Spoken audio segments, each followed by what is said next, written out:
What is up, RGL family? Back with your latest retro news episode. So, no surprise here. Analog, it's still shipping is Q4 2025. They're not even putting a month now. Apparently, they've learned their lesson there. They don't want to commit to any specific month in Q4.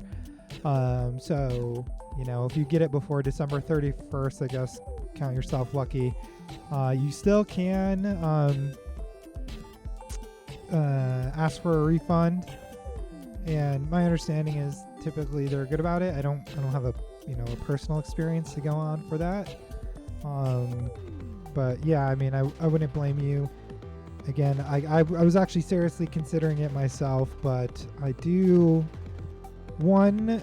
I've decided I'm really going to focus on cartridge games in terms of collecting, although I wasn't a big 64 person, but there are games I want to get for, like, I've never played Mario 64, the Donkey Kong games, Zelda Ocarina of Time, the big hits. And then also I like the idea of having the ability to play non-US games, and I think, like, similar to the Retron, I think you can like sideload translation packs. Maybe I'm making that up, I don't know. Hopefully that's the case.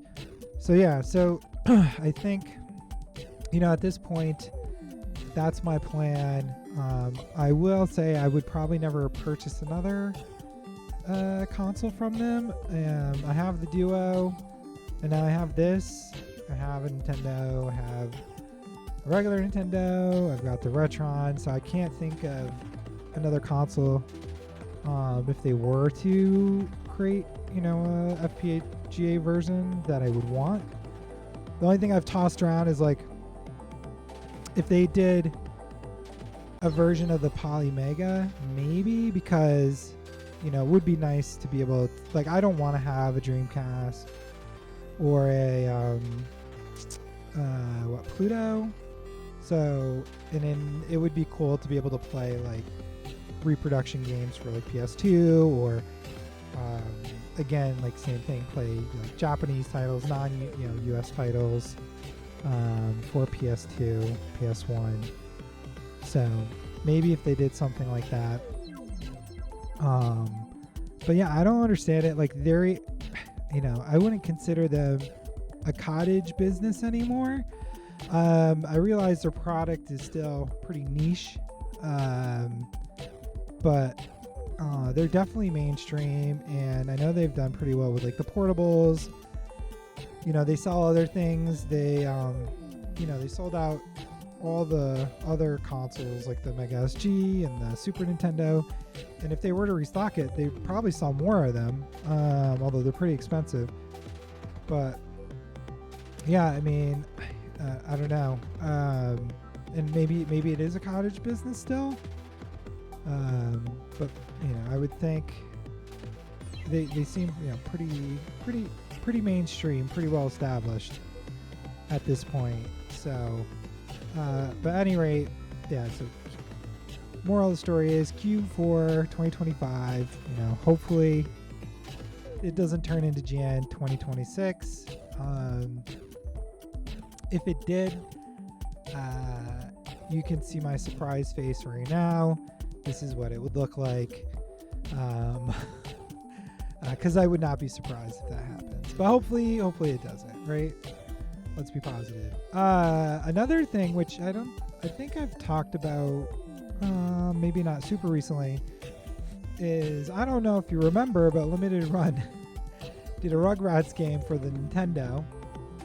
I think it was like a, platformer, and there was an electrical issue with the cartridge that could potentially damage your system, although they say, it's unlikely, but maybe if it was in there for a long time, yada yada yada.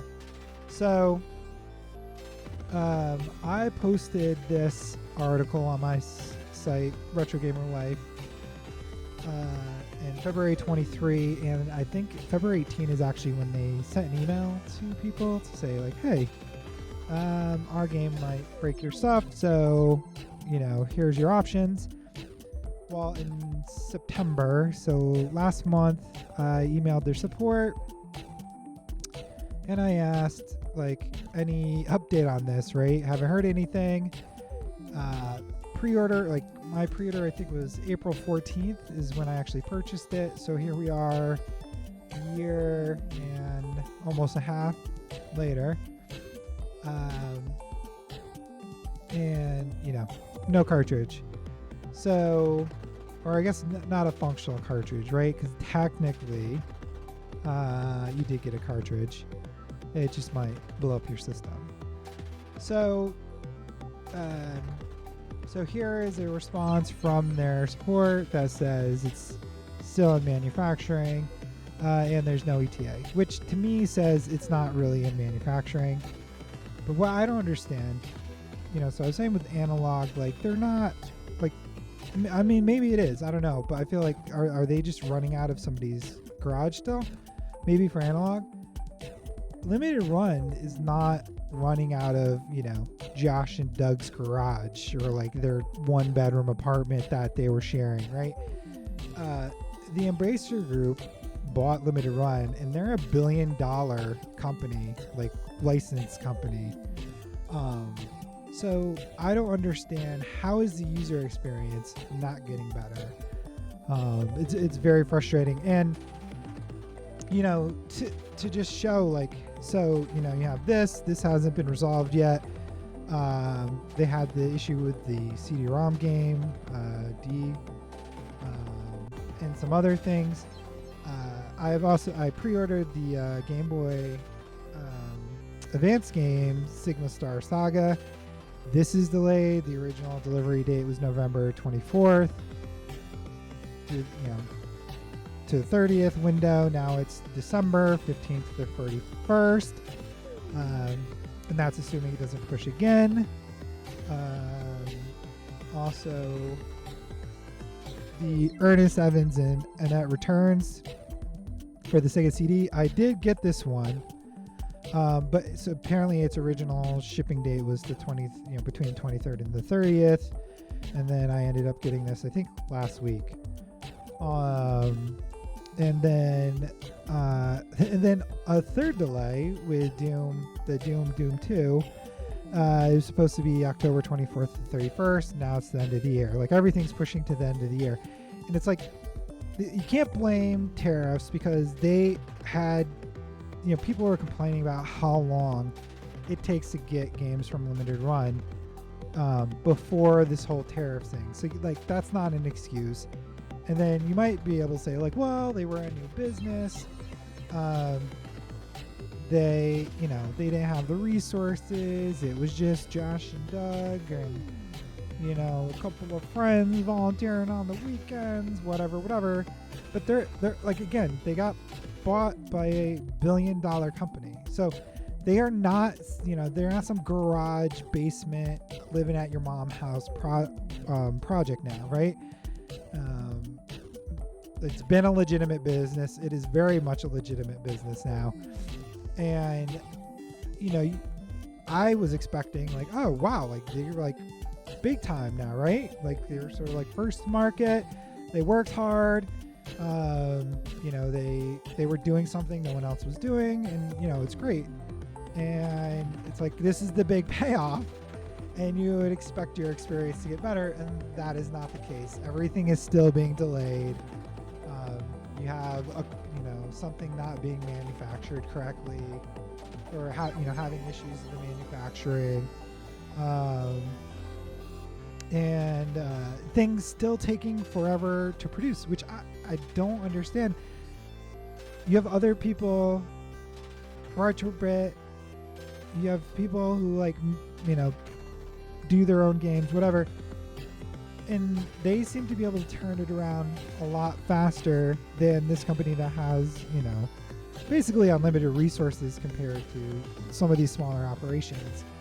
And I don't understand why it takes so long, especially like, I understand that retro gaming, these cartridges, these different things, they are a hobby, but a pretty big hobby. Like, I don't have numbers in front of me, I could look it up, but it's not like this is some like very niche, like 10 or 20 people are interested in it kind of market, right? Like, it's a fairly big market for this collecting, with people who have money to spend, right? Because it's like people my age.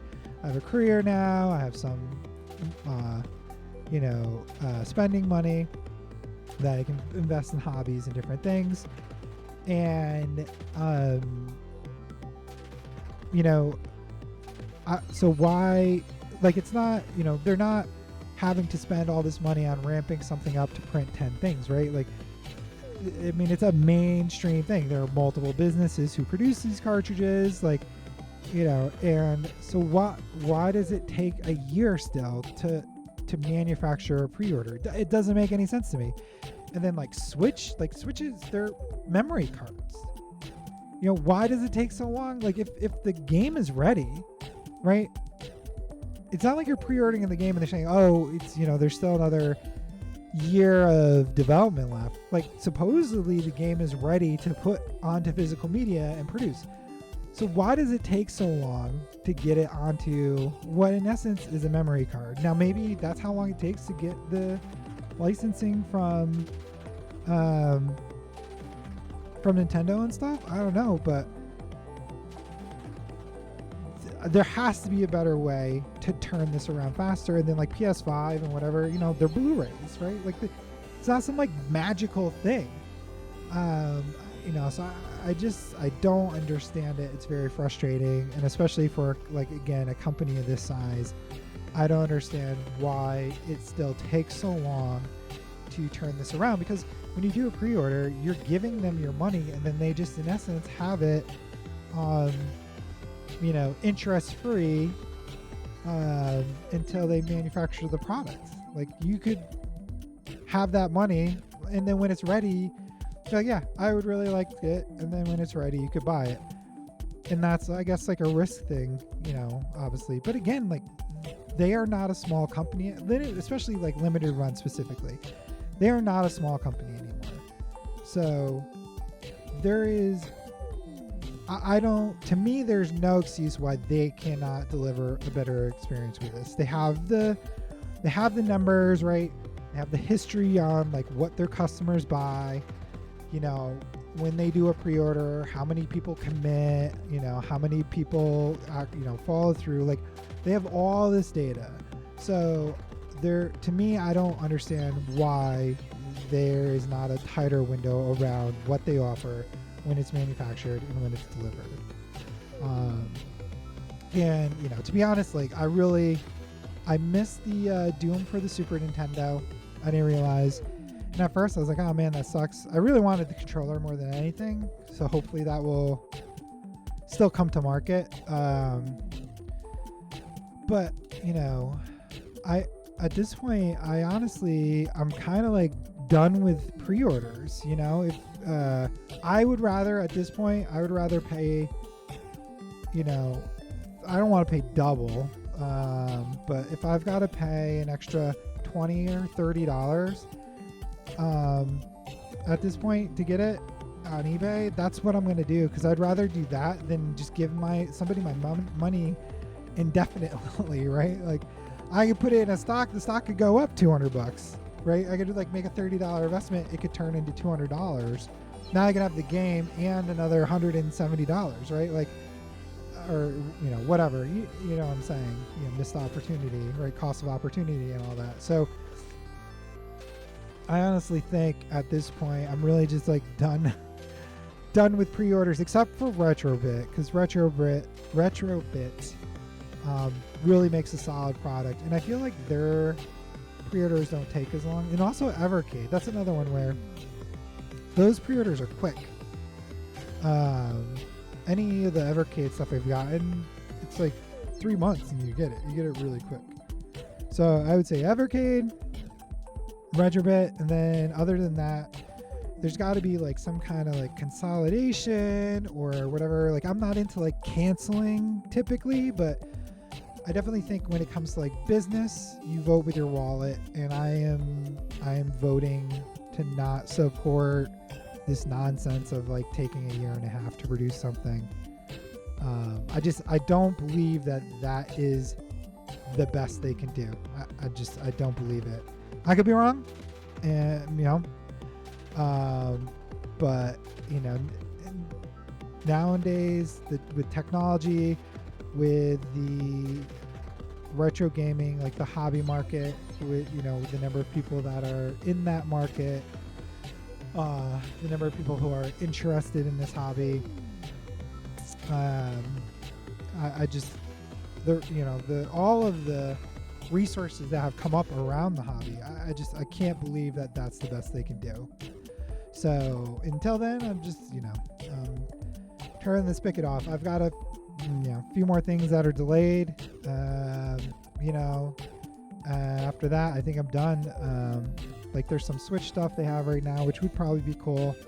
I don't need any more games, to be honest. And like I said, I'll just buy it aftermarket now. I don't even care. I'd rather pay the premium than lock my money up for some indefinite period. I don't know. I'm done with that nonsense. So do as you like, but that's where things are right now. And then, the last thing, on this same kind of note is Strictly Limited.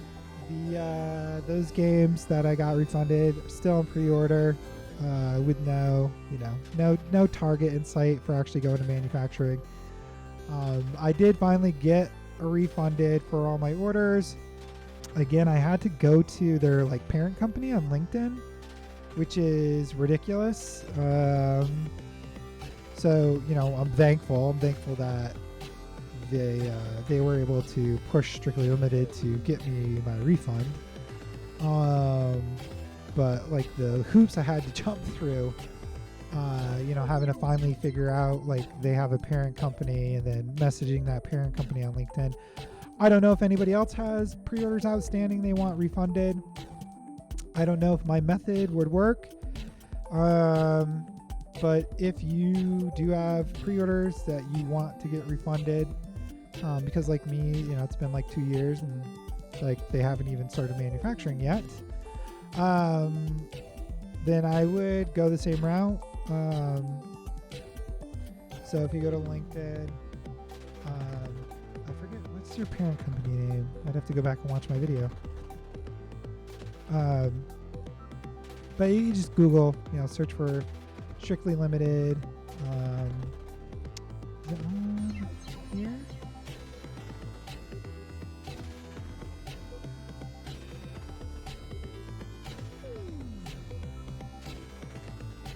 Oh yeah, here. So United Games Entertainment.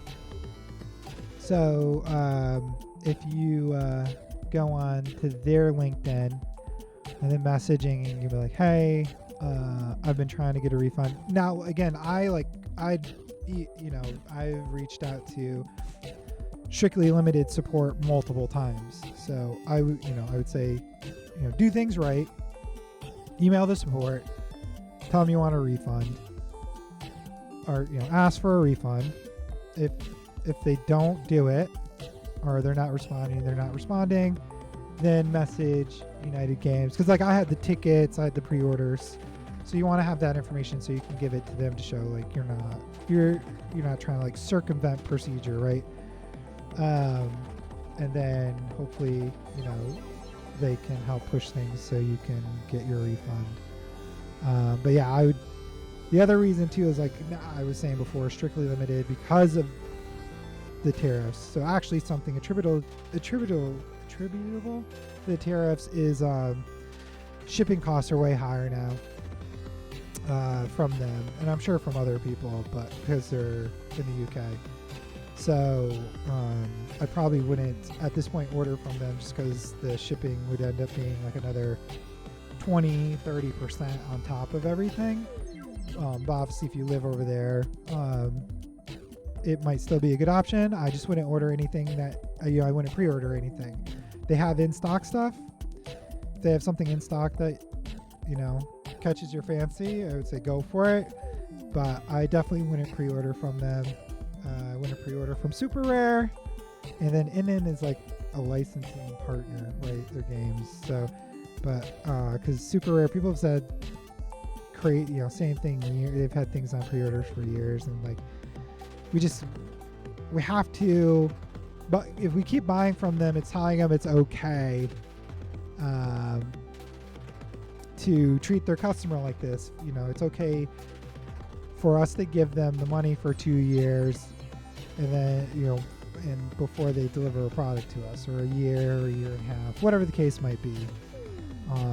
And so if we stop purchasing from them, maybe and maybe they don't care either. Maybe they say like, listen, it's not worth it for us, and we're not going to do it anymore, and that sucks.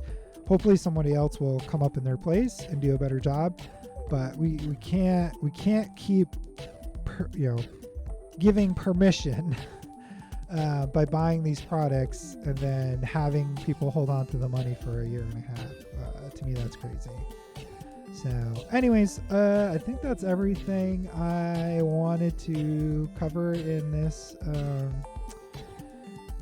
retro news episode. I hope everyone is doing well, and I don't know until the next thing comes up, I guess. I'll keep doing updates on this, although I don't know if there's going to be anything based on what I showed you today, right, until December. But hopefully I can find other stuff to report on in between then. So I wish everybody a great night, and I'll see you in the next episode. Take care. Bye.